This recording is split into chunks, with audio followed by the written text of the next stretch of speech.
सभी साथियों को क्रांतिकारी जय भीम, जय भारत, जय संविधान, जय मान्यवर साहब कांसीराम। साथियों, आप सभी को बता दें कि पीछे 2024 के अंदर लोकसभा के चुनाव कंप्लीट हुए। हरियाणा के साथ साथ कई क्षेत्रों के अंदर लोकसभा के चुनाव हुए और वहां पर अगर हम बात करेंगे तो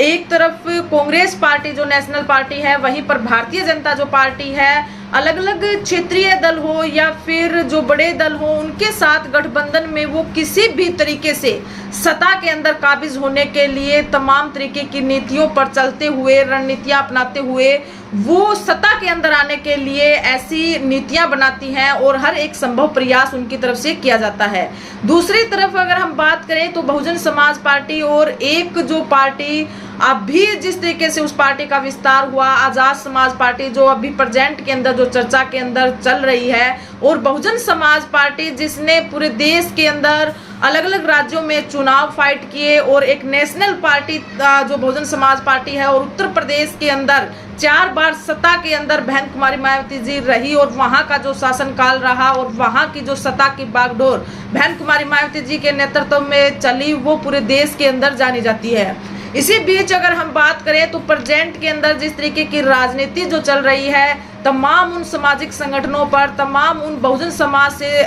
जुड़ी उन पार्टियों के ऊपर, चाहे फिर वो क्षेत्रीय पार्टी हो या फिर नेशनल पार्टियां हो, और जो नेशनल जो ऑर्गेनाइजेशन, सोशल जो संस्थाएं बनी हैं, उन पर तमाम तरीके की प्रतिक्रियाएं आज धरातल लेवल पर उठ रही है। समाज के अंदर काम करने वाले और समाज के लिए चिंता रखने वाले व्यक्तियों की तरफ से और सामाजिक कार्यकर्ताओं की तरफ से खूब ये चिंताएं व्यक्त की जा रही है कि आखिर कब तक जो हमारे महापुरुषों ने जो सपना देखा, परम पूज्य बाबा साहब डॉक्टर भीमराव अंबेडकर जी का जो उद्देश्य रहा, उनका जो सोच थी आगे को लेकर कि वो अपने जो बहुजन समाज है उसको शासक वर्ग के रूप में जो देखना चाहते थे, आज अगर हम देखेंगे तो महापुरुषों की बदौलत तमाम राजनीतिक दल और सामाजिक संगठन कार्य करते हैं और अपने लिए वो अपने बेनिफिट के लिए समाज के भविष्य को दांव पर लगाने का काम करते हैं। अगर हम बात करें तो अभिषेक जाटव जी, जिनको पूरे भारत के अंदर जाना जाता है, अच्छे सामाजिक मुद्दों पर काम करने वाले साथी हैं और हर एक एक्टिविटी के अंदर उनकी प्रमुख भूमिका हमें नजर आती है। समाज के मुद्दों को उठाने का काम करते हैं और समाज के लिए चिंता रखते हैं और देश की वर्तमान के अंदर जो परिस्थितियां चल रही है उन पर अपने विचार व्यक्त करते हुए उन्होंने अपनी बातें आज भरे मंच पर समाज के लोगों को एक मैसेज देने का काम किया। अभिषेक जाटव के साथ साथ तमाम उन सामाजिक लोगों की तरफ से भी समाज के लोगों को मैसेज है कि आखिर कब तक हम तमाम राजनीतिक जो दल बने हुए हैं, जो बहुजन समाज के वोटों पर राजनीति कर रहे हैं, उन समाज के वोटों पर जो राजनीति करने का जो काम कर रहे हैं, समाज को जिस तरीके से आज बांट कर रख दिया गया है, जो महापुरुषों ने जो 21वीं सदी की जो बात की थी और बहुजन समाज के शासक बनने की जो सपना महापुरुषों ने देखा, उस पर चर्चा करते हुए अभिषेक जाटव जी ने आज अपनी बातें रखी और समाज के लोगों को एक मैसेज देने का काम किया। साथ में उन्होंने बहुजन समाज पार्टी और आजाद समाज पार्टी पर भी तमाम तरीके के सवाल खड़े किए और सवाल खड़े किए उन सामाजिक संगठनों पर जो अलग अलग रूप से अपनी रोटियां सेकने के लिए समाज के अंदर कार्य कर रहे हैं और समाज के हित के लिए और समाज के भविष्य के लिए उनके अंदर किसी भी तरीके की कोई दिलचस्पी वहां पर नजर नहीं आती है। साथियों, आप सभी को बता दें कि आजाद समाज पार्टी और बहुजन समाज पार्टी आज अपने स्तर पर अलग अलग विधानसभा क्षेत्र हो या फिर लोकसभा क्षेत्र हो, वहां पर चुनाव लड़ रही है। लोकसभा क्षेत्र के अंदर हम बात करें तो उत्तर प्रदेश के अंदर आजाद समाज पार्टी अलग चुनाव लड़ रही थी, वहीं पर बहुजन समाज पार्टी अलग चुनाव लड़ रही थी और तमाम वो बहुजन समाज के से रिलेटेड पार्टियां जो क्षेत्रीय पार्टियां हैं, अलग अलग अपने बैनर के तले चुनाव लड़ रही थी और बहुजन समाज के जो वोट बैंक है उसके पाड़ने का काम कर रही थी। तमाम वो बड़े लेवल की जो पार्टियां हैं, कांग्रेस पार्टी हो या भारतीय जनता पार्टी हो, उन लोगों ने उन लोगों की जो सोच और उनकी जो रणनीतियां हैं वो सत्ता के अंदर काबिज होने की रणनीतियां हैं और सत्ता में काबिज होने के लिए वो तमाम संगठन एक साथ इकट्ठा होकर एक मंच पर आकर वो चुनाव लड़ने का काम करते हैं। लेकिन बहुजन समाज पार्टी और आजाद समाज पार्टी ने, चाहे फिर वो विधानसभा के चुनाव हो या लोकसभा के चुनाव हो, अपने अपने स्तर पर उन्होंने चुनाव फाइट किए और आखिर उनको हासिल क्या हुआ। एक समय था जब बहुजन समाज पार्टी उत्तर प्रदेश के अंदर ऐसा माहौल देखा जाता था कि बहुजन समाज पार्टी का नाम जाना जाता था और ये कहा जाता था कि बहुजन समाज पार्टी के सिंबल पर अगर किसी भी अनाड़ी व्यक्ति को खड़ा कर दिया जाए तो वो भी भारी बहुमत के साथ जीत हासिल करेगा। लेकिन उत्तर प्रदेश के चुनाव के अंदर अगर इस बार हम देखेंगे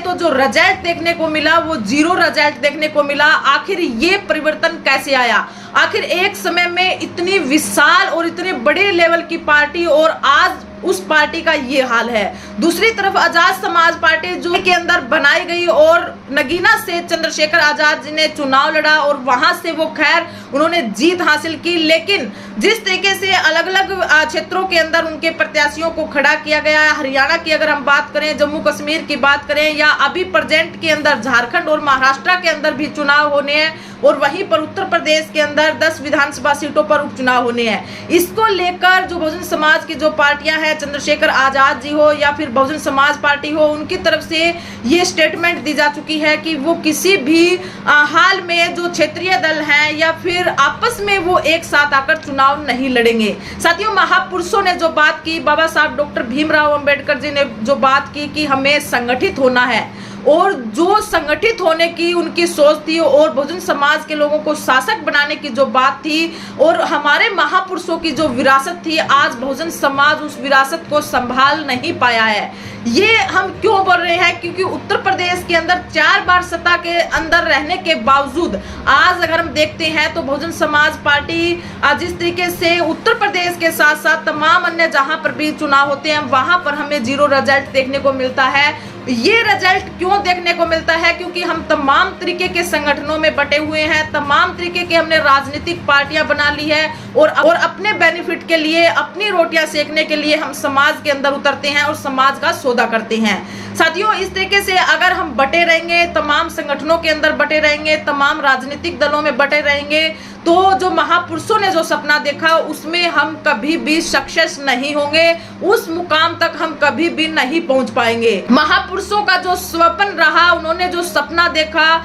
संगठित रहने का, आज अगर हम संगठित नहीं होते हैं तो पीछे से जो हालात चले आ रहे हैं वही हालात आगे बद से बेहतर होते हुए नजर आएंगे। कब तक आखिर हम सड़कों पर आंदोलन करते रहेंगे? कब तक हम अपने हक अधिकारों की लड़ाई सड़कों पर लड़ते रहेंगे? क्या हमारे लोगों को, हमारे राजनीतिक दलों के पदाधिकारियों को, वरिष्ठ नेताओं को, सामाजिक कार्यकर्ताओं को इस बात का अंदाजा नहीं है कि हम एकजुट नहीं होंगे तब तक हमारे समाज के ऊपर जो अत्याचार हो रही है, जिस तरीके से आज भी जो समाज बुनियादी मुद्दों से जूझ रहा है, आज भी सत्ता के अंदर काबिज होने के लिए हमें जिस तरीके से संघर्ष करना पड़ रहा है, जो शासक वर्ग बनाने की बात बाबा साहब डॉक्टर भीमराव अंबेडकर जी कर रहे थे, तो इन तमाम समस्याओं से हम जूझते रहेंगे और संगठनों के अंदर अगर हम बटे रहे, राजनीतिक दलों के अंदर हम अलग अलग मंचों पर बटे रहे तो हमारा वो स्वप्न कभी पूरा नहीं होगा जो हमारे महापुरुषों ने देखा था। इसी बीच साथियों, अभिषेक जाटव जी की तरफ से ये भी कहा गया कि तमाम जो राजनीतिक दल है उन्होंने अपने घमंड और एटीट्यूड के चक्कर में समाज के भविष्य को दांव पर लगाने का काम किया है।